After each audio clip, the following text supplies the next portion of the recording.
Up and Adam. Tractor systems are offline. We are Beyond FM. Beyond FM. The future of broadcasting is here. Up and Adam with Adam Montiel. It's community content from Concentrate.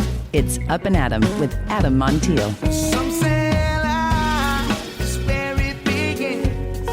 Straight to the stars is where it ends. Yes, some say life is just where it begins. Straight to the stars is where it ends. Only to start again. Happy Thursday, and thank you so much for being Up and Adam. My name is Adam Montiel. I appreciate you connecting here today. Now, these weren't just a TV family. They were our family. For years, Friday night meant TGIF, maybe pizza on the table, the family around the TV, and the Winslows in our living room.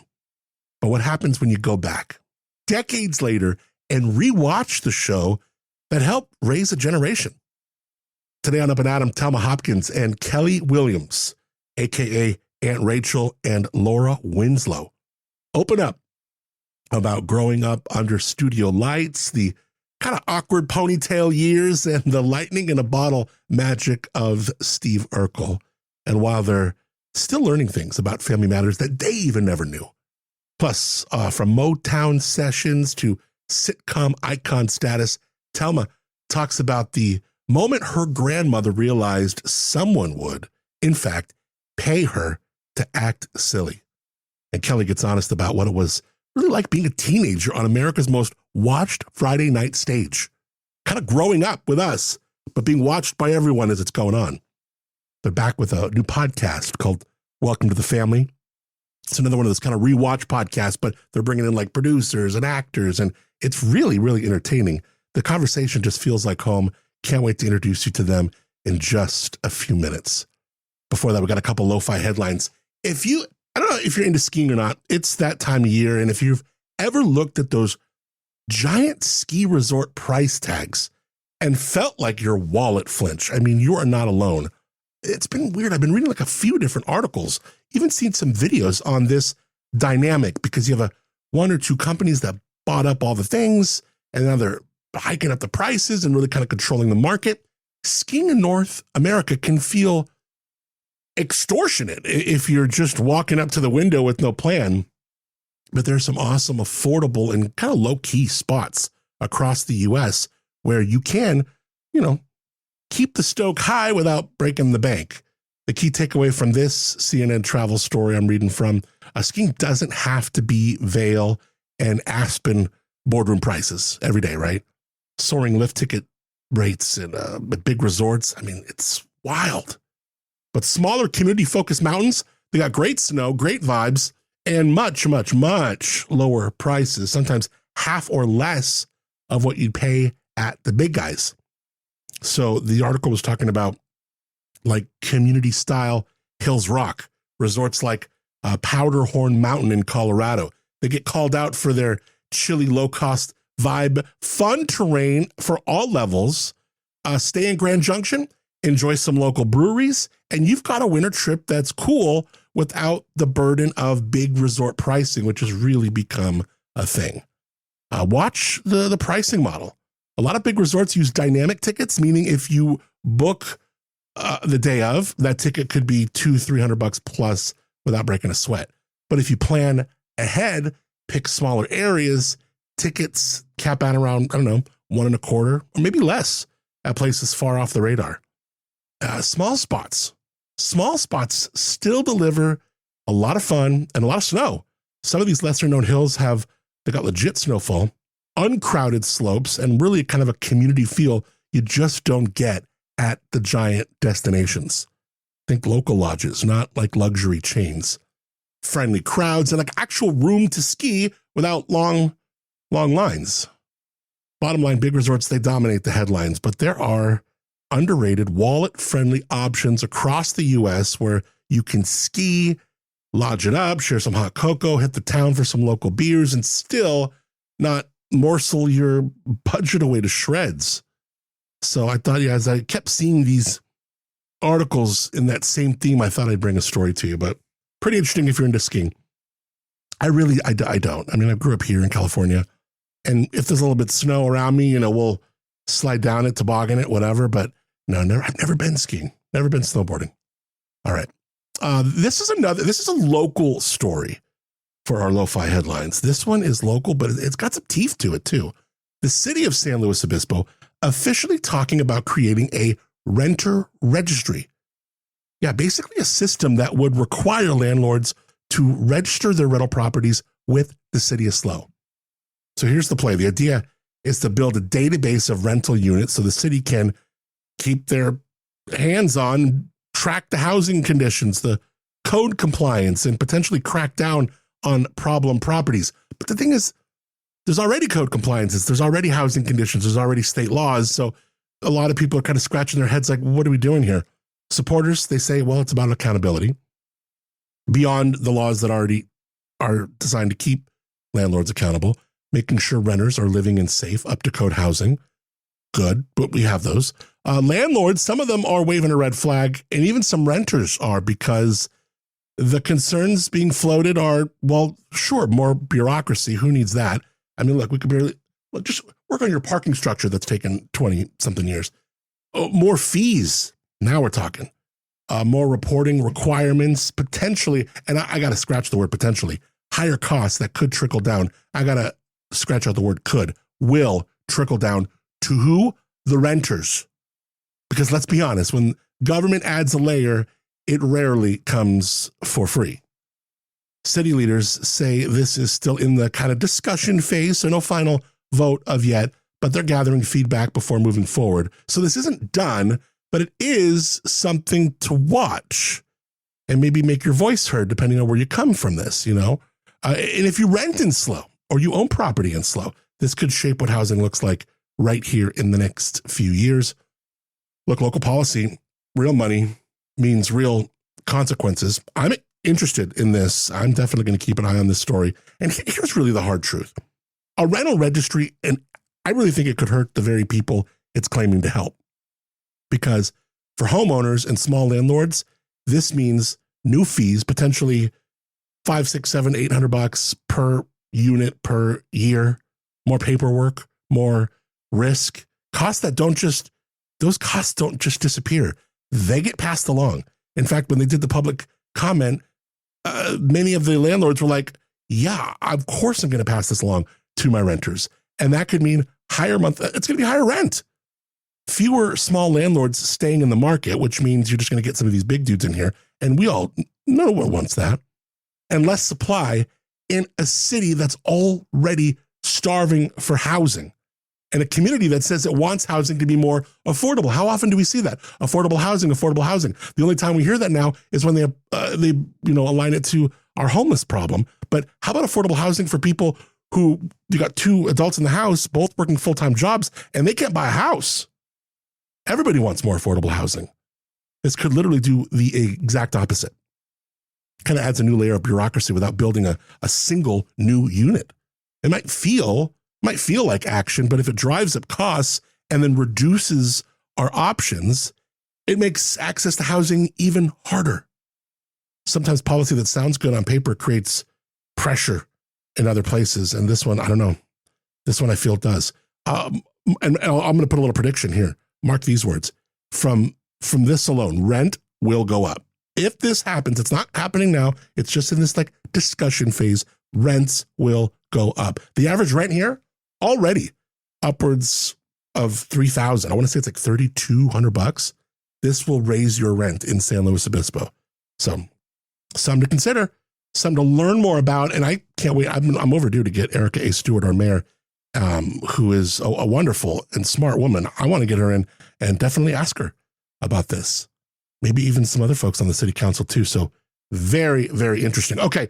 Our final installment, and I say final because I know today's only Thursday. We got one more day left of this week, Friday, the 27th, still some time left in February, but I'm going to be officiating a memorial service for Jake Beckett, which I don't know. I just feel like, I don't know. I'm going to try and do a show tomorrow, but I got to be honest with you, with everything going on and laying out this early afternoon, funeral for Jake and what I'm going to be saying and stuff with the family. I don't know that I can do both. So there's a chance we're going to talk to Robin today, just in case, from the Woods Humane Society, after we talk to Telma Hopkins and Kellie Williams.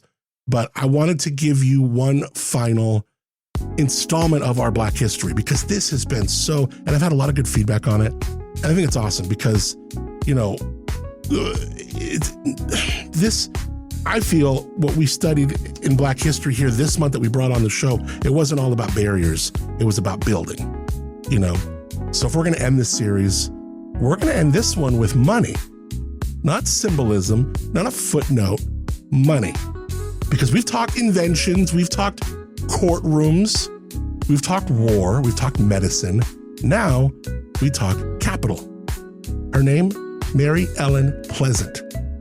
Okay, born 1814. She arrived in San Francisco during the gold rush in 1852.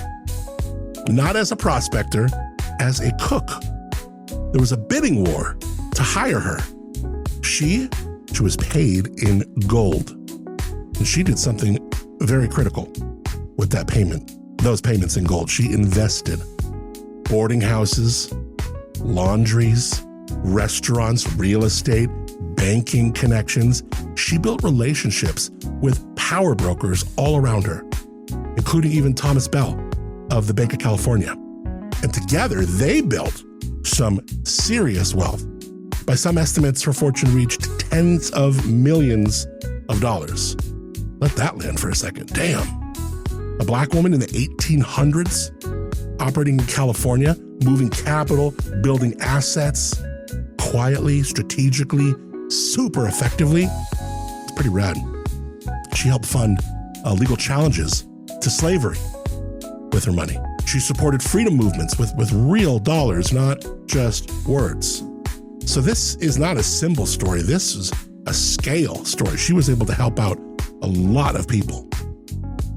So we touched on a lot of different people in this series. Let's zoom out. I mean, Norbert Rillieux re-engineered industry in 1846, nearly 20 years before slavery ended.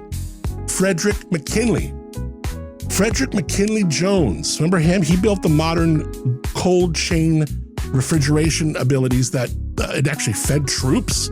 It still feeds the world what he invented and what he patented out. Thomas L. Jennings turned his patent into abolition funding. Elizabeth Jennings, his daughter, won a streetcar case in 1854. Remember that? We told you about Claudette Colvin, helped strike down bus segregation way before Rosa Parks. And remember the 6,888? They moved 17 million letters. They kept soldiers connected to home during World War II. Morale, unreal, unfathomable without those ladies.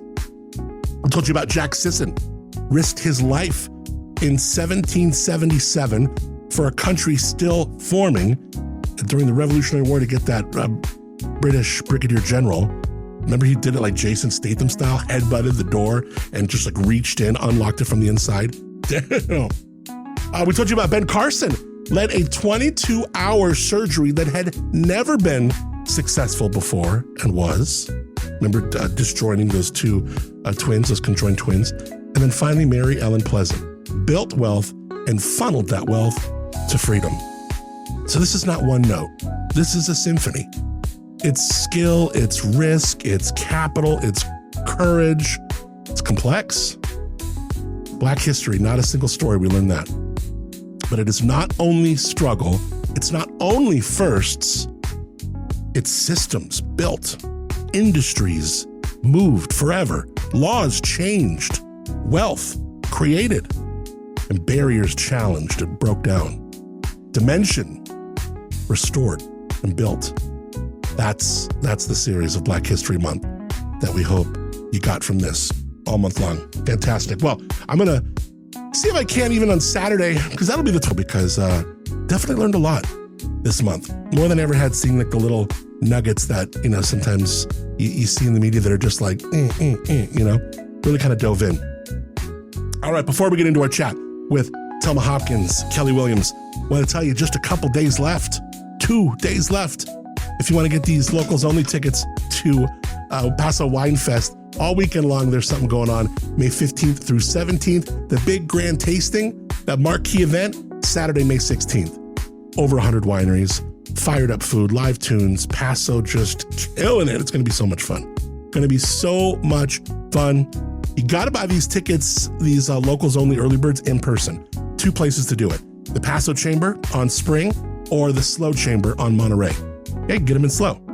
Bring your local ID. You got to have that SoCal home address because this one is for the grown and sexy who lives here. Okay, SoCal address, please. $99. After February 28th, that price jumps. We're talking to like $175. In fact, go buy your local tickets, then go to adammontiel.com, try and win your tickets. And who knows, then maybe you take those $99 tickets, you could sell them. All right, details at pasowine.com. Also, you can go to adammontiel.com and again, try your hand at winning them. It's Up and Adam with Adam Montiel. Hey, Laura. You okay? Yeah, I'm fine. Oh, come on. Something's wrong. What is it? I can't tell you, Aunt Rachel. It's too weird and twisted and sick. Ooh. Now, Laura, you know that I have done my share of living, so nothing you could say would shock me. I miss Steve Urkel. Oh, you need professional help. See, I told you. Oh, come on. I'm just teasing. You think I could be suffering from some kind of post-traumatic pest disorder?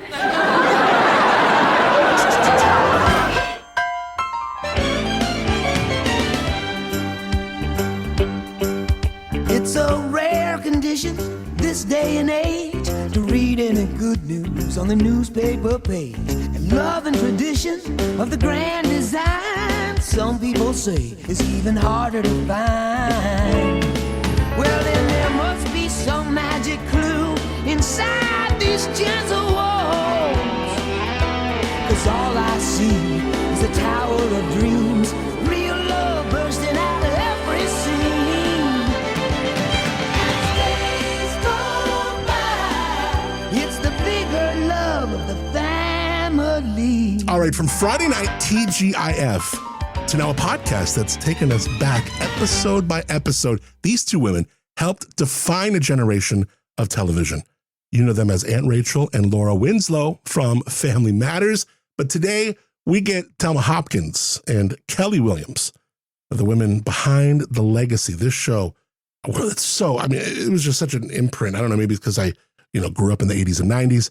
They're rewatching the series with their new podcast called Welcome to the Family, pulling back the curtain on the stories that we've never heard, even learning some things that they didn't even pick up on, the moments that kind of felt like lightning in a bottle, and what it was really like growing up, especially for Kellie, Laura Winslow, growing into yourself, but under these studio lights.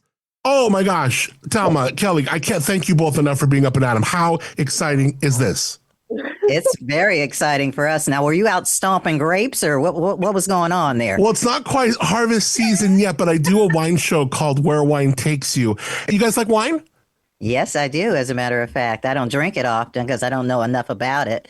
There are shows people watched, and then there are shows that people lived with. Friday nights, TGIF, pizza on the table, and the Winslows in the living room like relatives who never left. When you realize Family Matters wasn't just a hit, but a cultural heartbeat for not just Black families across America, but all families across America, did that feel like pressure or purpose? What was that like? It felt great to me. I mean, when we celebrated our 35th anniversary, and that was some years ago, I mean, that's an amazing legacy to have, especially on television, to be able to look back as we've been able to with this podcast to the very beginning, to the first show, and to relive it has been wonderful. How about you, Kellie? Oh, for me, I think it just felt like family. Like, that people... As an actor, your job is to accomplish the author's intent. But it is also to connect with people where they can see themselves in the characters that you're portraying. And so even years later, even after so many years and after many generations of people, that everybody got the same loving feeling, the intent that the authors had, is just awesome. That we were all experiencing the same thing together, and that we took away the same meaning, that everybody else did. It's been great. That's why we decided to do the show. Kellie, you were a child when America Met You, and most of us grow up privately. You did it under studio lights. What part of yourself did you have to protect fiercely while the world watched Laura Winslow become a young woman? What part did I protect from myself? Well, I mean, this is probably the most awkward stage a person can be. Can go through. Ponytail was awkward, I'll tell you that. And so was some of those outfits. And I tell people all the time, and it looked like I was chewing on a stick of dynamite. My teeth were all over the place. So I mean, it was strange. And looking back at some of the choices there, I'm wondering about all the adults that said that they loved me, that had me on TV in front of all of America looking like a nut. You did not look like a nut. You were beautiful. I mean, we teased you because it was fun, and we teased each other. But I mean, you were Harriet Jr., I'll say. You see, love covers a myriad of sins, baby. You see how she tells, "Oh, you were beautiful, child. My hair looked like a spaceship. What are you talking about?" But there was a couple of times it looked like rats had been sucking on the end. But other than that, God. You were great. Now, Telma, from Motown Sessions to sitcom icon, most people lucky enough to have one defining chapter. You've had several. When you transitioned from music to TV, did you feel like you were starting over, finally arriving? What did that feel like for you? I felt like I was finally getting paid for something I did in real life for free, because I had always had a rather warped sense of humor.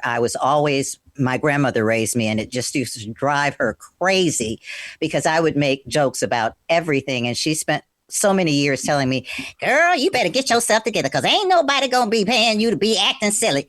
So when I got that first check, guess what she said? "Girl, she just like me. You know, she got that humor from me. She just got it from me."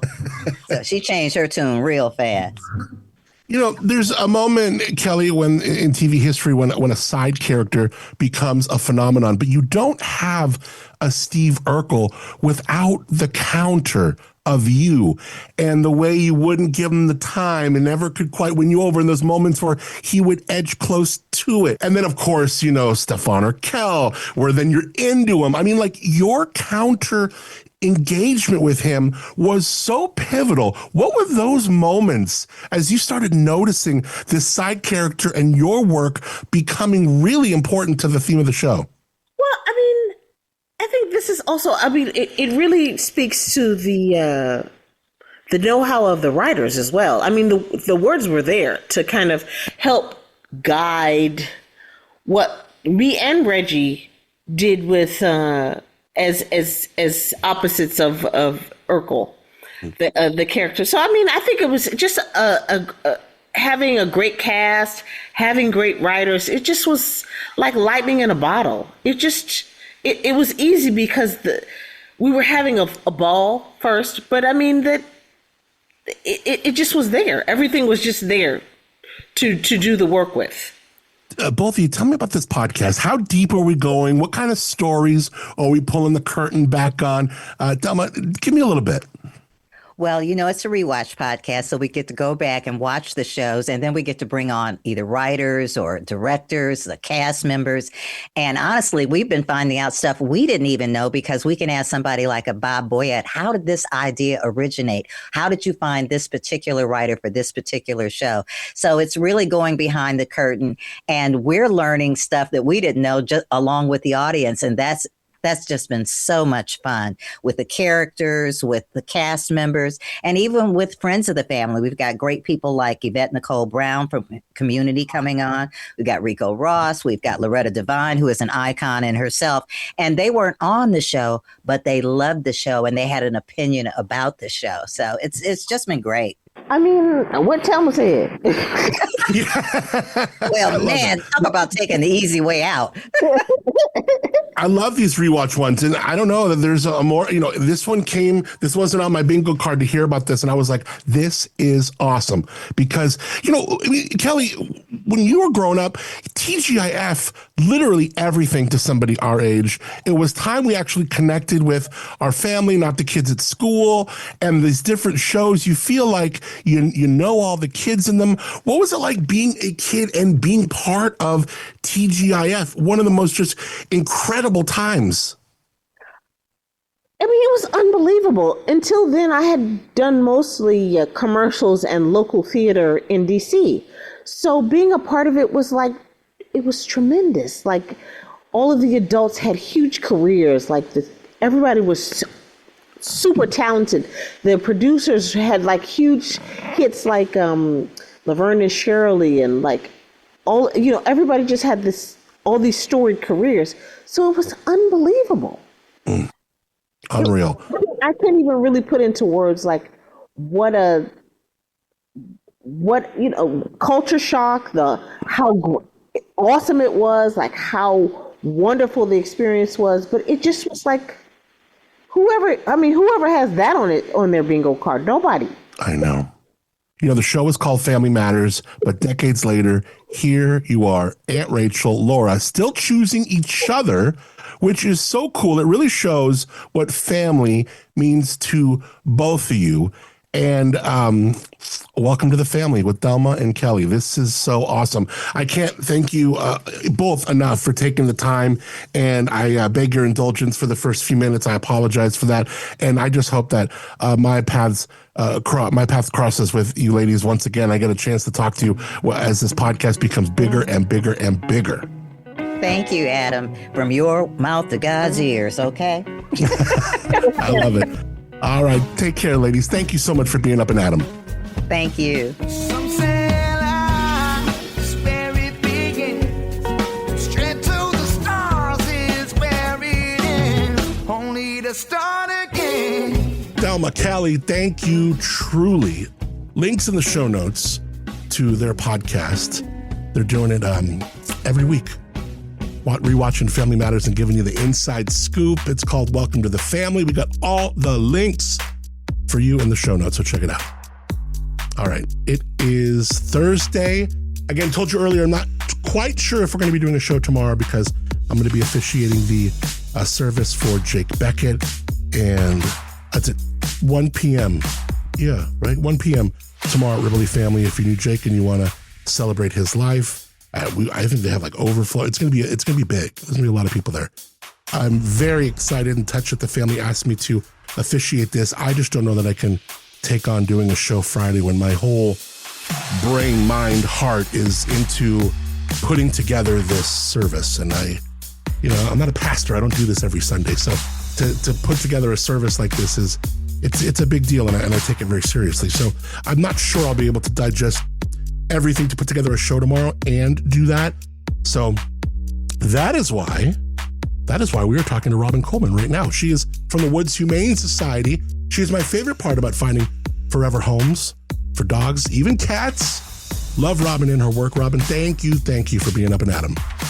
Good morning, Adam. Excited to talk to you. Fantastic talking to you. How is your week gone?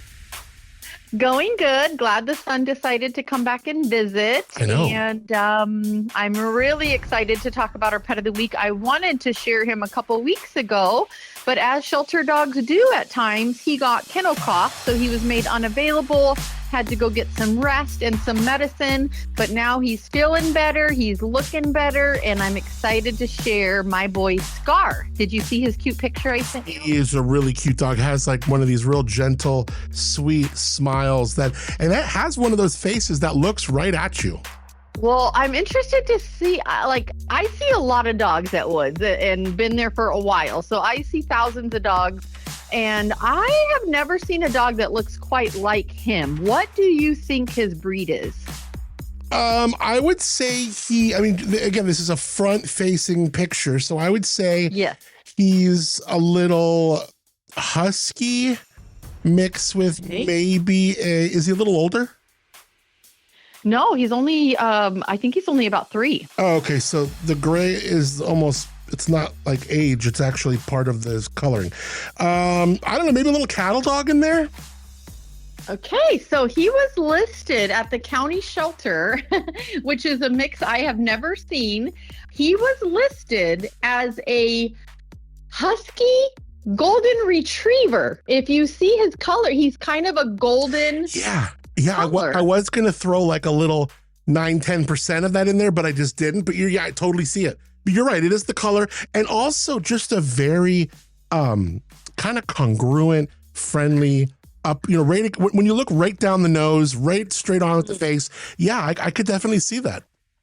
Yeah, I'm hoping people will check out his video and check out his photo. He's up on our website, woodshumane.org. But an interesting looking boy. And I think what you're seeing in his photo, why he got the name Scar, he has a lot of scars. His face has a lot of scars. Unfortunately, his coat was really bad. He was picked up as a stray somewhere and left in the night kennel at the county shelter. So we have no background information. He came through our medical department to get neutered and sent back to the county. And he was such a cool dog, such a unique looking dog. Our medical team was like, can we keep him? And can he become a woods dog? And so he became a woods dog. We tried to give him a bath. We tried to clean him up. He was full of scabs and scars.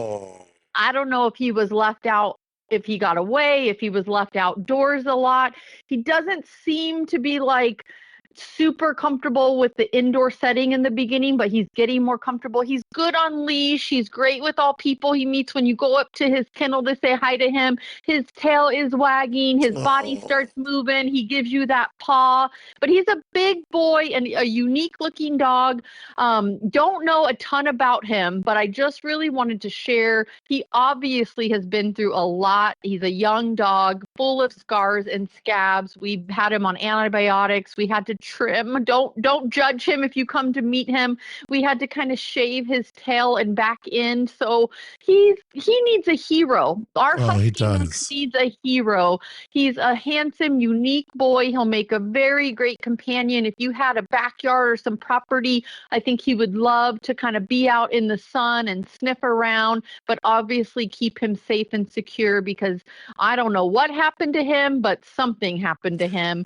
And he's got chunks of his ears kind of missing. He's just been through it. So I would love to find him a soft place to land, share his story, tag your friends. I would love to get Scar adopted and on his way to a new, better life. Well, he just sounds like he's, like you said, he's been through it a little bit, maybe did a little time. Who knows? Maybe gotten a couple, fights, people bugging him on the street. I think he lost a few. I think he lost a few. Poor baby. Yeah, I know the first time we gave Georgie a real haircut, we found a big scar on his back from, obviously a bite of some sort. He was a stray, but, I think that's probably why he doesn't like bigger dogs. He always wants to, kind of bark and show. Yeah, I've seen it. Yeah, he doesn't do anything, but he'll try and bark. But this dog, it just needs a chance. Like, give him time. Yeah. He will. I mean, we're seeing it with Harvey right now, a year in from when we got him from Woods. Like, he was skittish and now he's like smoothed out. Like, they just need time. Yeah. A time and a home, really. Of course. As much as we can do at the shelter. He's getting walks, he's getting yard time, he's getting playtime. We tried to give him a bath. He was not a fan. Like, we're taking great care of him, but it's not the same as a home and a person where he can feel safe and start to really show his true personality. I have a little old foster dog right now, and I've had her for about a week, and it's every time, I should know, but every time it's such a big reminder. Day one, she was kind of aloof and just kind of sat to the side and looked kind of scared. Day two, she starts coming up for pets. Day three, she's wagging that tail, following me from room to room. Now she's Velcroed to me. She's just totally attached to me, and I'm starting to see that personality after, 4 or 5 days. Give him some time, give him a chance. Let's find Scar, a very unique, special boy who really, really needs a hero to step up for him. So come on out and meet Scar, tag your friends, share his post. Let's get this good looking boy onto his new life. Yeah, he just needs time in a home, of course. What else is going on, Robin? Well, I wanted to share, we have some free vaccine clinics. We've added a few for 2026. We don't do this often, so I want to share before the dates fill up. March 14th, we have time slots at both locations for free vaccines. We have a dog vaccine and a cat vaccine. You just go on our website under the medical page. You make a 10-minute appointment. It's quick. It's easy. You don't have to wait in line and wonder if you're going to get a free vaccine. So if you know anybody that needs some low-cost vaccines, these are free. So don't miss it. March 14th at both locations. Information on our website. And our foster department needs some potty pads. So if you're looking for an easy way to help out Woods, grab some potty pads, order some online. This is puppy season year-round these days, and kitten season is coming. So we need some potty pads to send out with our fosters so we don't have to spend our donations on potty pads, and we can put that back into the animals that need our help. There you go. Robin Coleman. She is the best part. My favorite part about finding forever homes for dogs, even cats. We got to give Scar a chance, a beautiful smile on this one. This one will just break your heart when you look at him. What a cutie. He needs a chance. You got to give him time, get him a home, and then everything will smooth out. I just know it. Well, let's have good news that we can bring with him coming up next week. I definitely want to hear that he found his deserving forever home. And Robin, as always, I just love our chats each week. Thank you so much for being Up and Adam. I love you too, Adam. Thank you. It's Up and Adam with Adam Montiel. All right, woodshumane.org. This dog, Scar, come on. Look at that smile. Husky and golden retriever mix. This dog's adorable. Just needs some love. Needs some time in a new home. Our links in the show notes. All right. Moonshiner Collective. Dan Curcio is going to be on the show next week. Looking forward to that. He's got a show March 20th, the Slow Brew Rock. Don't miss it. Want to thank him for providing original music on the show called Start Again. Of course, you could stream Moonshiner Collective wherever you get your music. Also, moonshinercollective.com. Thanks so much to our friends Josh and Chiasa Clapper from Timbre Winery, Timbre, TimbreWinery.com. You can taste their wine in the village of Arroyo Grande. You can also taste it March 8th at their Timbre winemaking facility in San Luis Obispo. It's in the Lobro neighborhood, and it is also the home of the Lobro Studios. We have the girls from the Cal Poly EIM. They're putting on an event called Music You Want to Listen To. Also, Wine You Want to Listen To. It's wine, music, fun. It's great. It's all put on by Cal Poly students. You're going to have great wine there. The event is literally free. So come on out and just hang. There's a link to RSVP too. So we'll put that in the show notes again. But it's in, 2 days ago when we talked to them, it's in those show notes. And I would love to see you, or just show up. Just show up. It's free. Hope I could say that. But yeah, I want to see you there. Sunday, March 8th at the Lobro. I can't say the Lobro Studios because we're not going to be in the studios themselves. I'm sure you could probably peek into them though. But we're going to be at Timbre's winemaking facility. Beautiful spot, 770 Capitolio Way. All right. Until either tomorrow or Monday, I hope you have a fantastic rest of your day. It has been a gorgeous, gorgeous week. Thank you for rating, reviewing, subscribing to the show wherever you listen to it. Means an absolute ton. Till we talk again and connect, I'm Adam Montiel. Thank you for being Up and Adam. Some say life's where it begins. Straight to the stars is where it ends. Only to start again. Let's start again. We'll start again. Let's start again.